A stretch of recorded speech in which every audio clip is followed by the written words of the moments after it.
Hello देवियों सज्जनों, आज हम आपको बताने वाले हैं कि लॉकडाउन जो 24 अप्रैल 2020 में लगा था, उसके बाद से आज मार्च 2021 तक में रब्दे मेहर और फामा रतन ने क्या करा है आपको बताना चाहते हैं।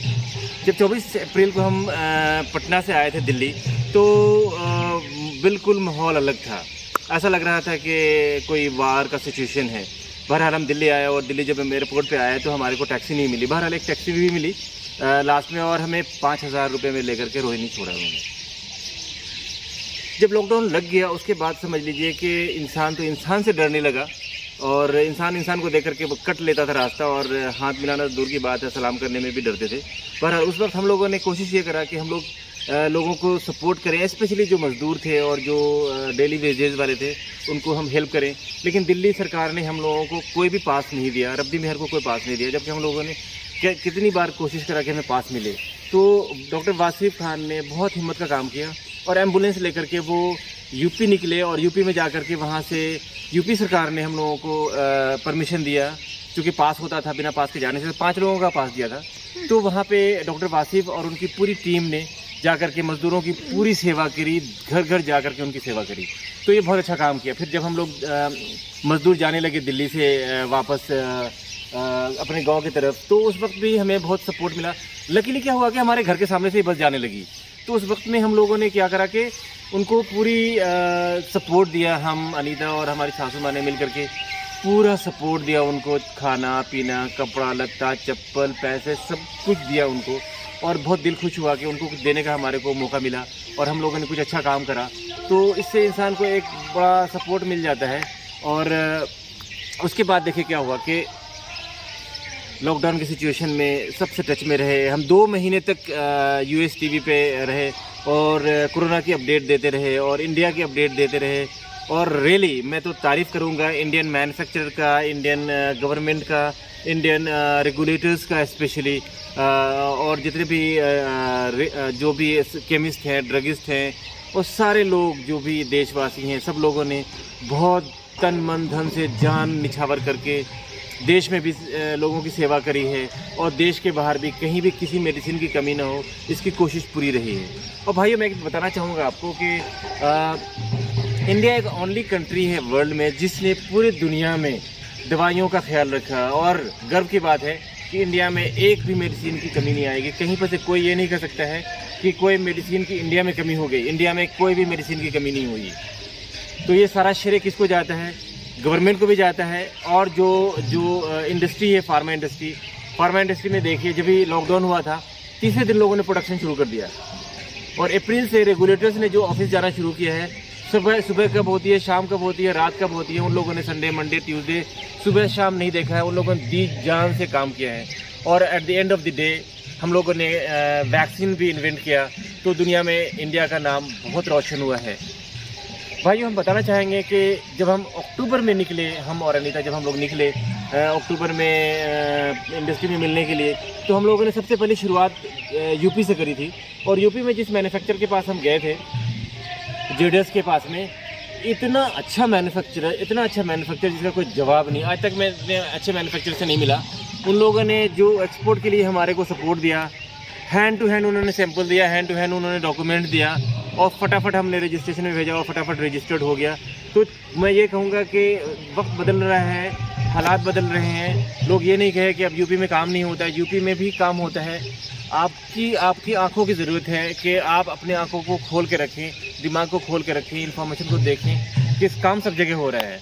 भाइयों और बहनों, हम बताना ये चाहेंगे कि हम लोग पूरे इंडिया में 16 सिटीज़ को अक्टूबर में कवर किया, और सारे मैन्युफैक्चर के पास गए। तो आप हिमाचल प्रदेश हो, बद्दी हो, आप सोलन हो, काला आम हो, आप गुजरात में अहमदाबाद हो, वडोदरा हो, आप महाराष्ट्र ले लें, नासिक ले लें, ज़्यादातर शहरों में हम लोग गए। और कमाल तो ये है कि बेसिक मैन्युफैक्चरर्स को हम लोगों ने काम दिया, क्योंकि काम हमारे पास इतना सारा काम था। तो वो काम चूँकि हमारे रिलेशन थे, क्योंकि रिलेशन हमने करीब 25% हमने पूरी दुनिया को घुमा अभी तक, तो रिलेशन मैंने काफ़ी डेवलप किया। रिलेशन डेवलप करने से क्या होता है कि काफ़ी रेवेन्यू होता है। और कोविड के टाइम में ऐसा क्या हो रहा था कि बिना रजिस्ट्रेशन वाले प्रोडक्ट की ज़्यादा रिक्वायरमेंट थी, लेकिन काम वही कर रहा था आपके साथ में जो आपको जानता था, जिसके साथ आपका रिलेशन था। तो हमने दबा के काम किया और अच्छा काम किया। और काम देखिए जब कभी किसी को मौका मिलता है। कोरोना में कुछ लोग ऐसे भी थे जो बिल्कुल गायब हो गए, लेकिन कुछ लोग ऐसे भी थे जो बहुत ज़्यादा ग्रो कर गए। तो उसमें से ऊपर वाले ने रब की मेहर थी और हम लोगों ने बड़ा अच्छा काम किया, तो हम लोग आगे मूव ऑन कर गए।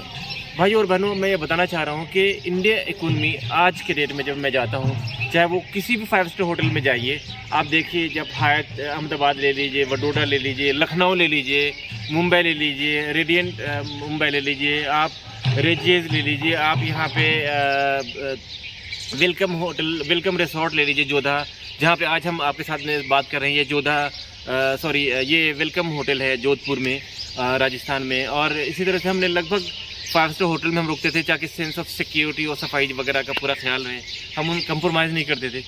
जब हम अक्टूबर में गए तो भाइयों और बहनों, बताऊँ कि उस वक्त में लोग 90 डिग्री पर झुक करके सर्विस देने के लिए तैयार होते थे, लोग नहीं थे।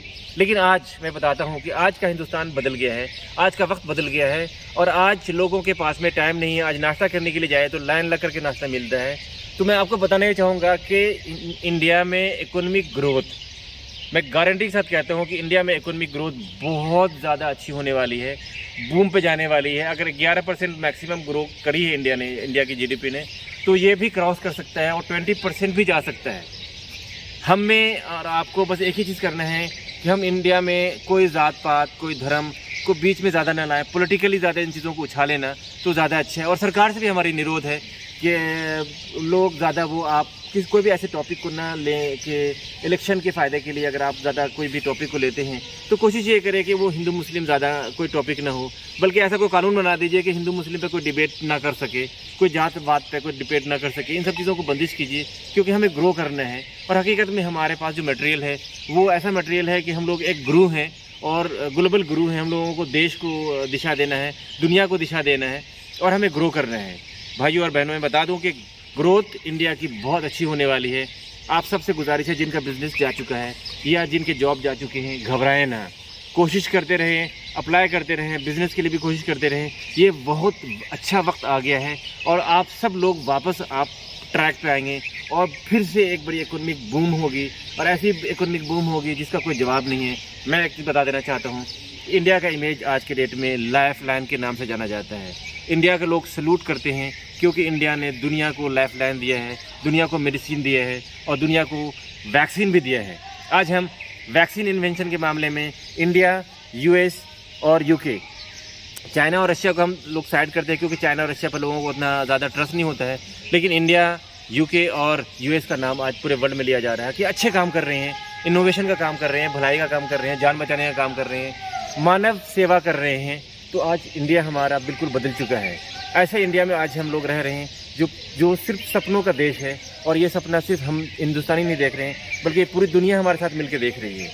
इंडिया को अगर आप देखें, इंडिया की अगर लेगेसी देखेंगे, इंडिया की लेगेसी हमेशा से अच्छी रही है। अच्छी इस बात पर रही है कि इंडिया ने कभी किसी पे अटैक नहीं करा है, और ये वजह है कि हम लोग एक ग्लोबल गुरु के रूप में उभरे हैं, और आज का डेट हमारे लिए बहुत अच्छा है। आप सब लोग जिन लोगों के साथ में कोई भी इश्यूज़ है, चाहे वो बिज़नेस का है या नौकरी का है, मैं एक चीज़ की गारंटी देना चाहता हूँ, ये इकोनॉमिक ग्रोथ बहुत ज़्यादा होने वाला है इंडिया में, बल्कि हो चुका है। आज हम लोग मार्च में है, मार्च 2021 में है। आप यकीन मानिए, फर्स्ट क्वार्टर जो होगा अप्रैल मई जून, आप देखिएगा बिल्कुल हम लोग वापस ट्रैक पे होंगे, और नेक्स्ट क्वार्टर में होपफुली जो हमारा ग्रोथ 11% था, हो सकता है कि हम 11% से 15 और 20 की तरफ भी मूव ऑन कर जाएं। कुछ भी पॉसिबल है। हिंदुस्तान में सब कुछ अच्छा होने वाला है, और मुझे इतना पता है कि देश में जो हिंदू मुस्लिम होता है वो इलेक्शन के वक्त में होता है, या पॉलिटिकल गेन के लिए होता है, लेकिन पॉलिटिशियन के भी दिल दिमाग में ऐसी नफरत नहीं है। लेकिन हाँ, उनको पता होता है कि ये हॉट टॉपिक है, इसको यूज़ करके थोड़ा वोट लिया जा सकता है। लेकिन भाइयों बहनों, आप सब लोगों से गुजारिश ये है कि इन टॉपिक पे कोई ऐसा कानून बनाइए जो ये सब डिस्कशन ना हो, जात पात ना हो, हम पहचाने जाए एक हिंदुस्तानी से, एक इंडियन होकर के हमारी इमेज होए। आज हमारा इमेज ऐसा नहीं है, लोग हिंदू मुस्लिम और जात पात में जानते हैं। एक इंडियन अगर हम जिस दिन हो जाएंगे, उस दिन हम ग्रो करेंगे। मैं बता दूं, दुबई क्यों ग्रो कर रहा है? दुबई इसलिए ग्रो कर रहा है कि वहाँ सिर्फ बिजनेस है, और हम आपको सरकार से गुजारिश करते हैं कि बिज़नेस के लिए काम कीजिए, बिजनेसमैन के लिए काम कीजिए। बिज़नेस होगा तो नौकरी होगी, नौकरी होगी तो टैक्सेस होंगे तो देश ग्रो करेगा। तो बिज़नेस को कैसे ग्रो कराना है, ईज़ ऑफ बिज़नेस कैसे होना चाहिए, उस पर हम ध्यान दें तो हम ज़्यादा ग्रो कर सकते हैं। और हमारे पास 1000 ऑप्शंस हैं कि कैसे हम ग्रो कर सकते हैं, कैसे ये देश में ज़्यादा से ज़्यादा हम नौकरी पैदा कर सकते हैं। हम चाहते हैं कि जो सरकार है, गवर्नमेंट के जो है वो इंडस्ट्री के साथ मिले, फार्मा इंडस्ट्री के साथ भी मिले और भी इंडस्ट्री के साथ मिले और ढेर सारी नौकरियां पैदा कर सकते हैं। हम लोगों के पास में इतना दिमाग है, इतना इंफ्रास्ट्रक्चर है कि हम 10 करोड़ बिजनेस भी क्रिएट कर सकते हैं साल भर के अंदर में। बस गवर्नमेंट को पब्लिक प्राइवेट पार्टनरशिप की एक ज़रूरत है। Thank you very much. और आप लोगों ने हमारी इन बातों को सुना तो आप लोगों का बहुत बहुत शुक्रिया, एहसान करम। जय हिंद।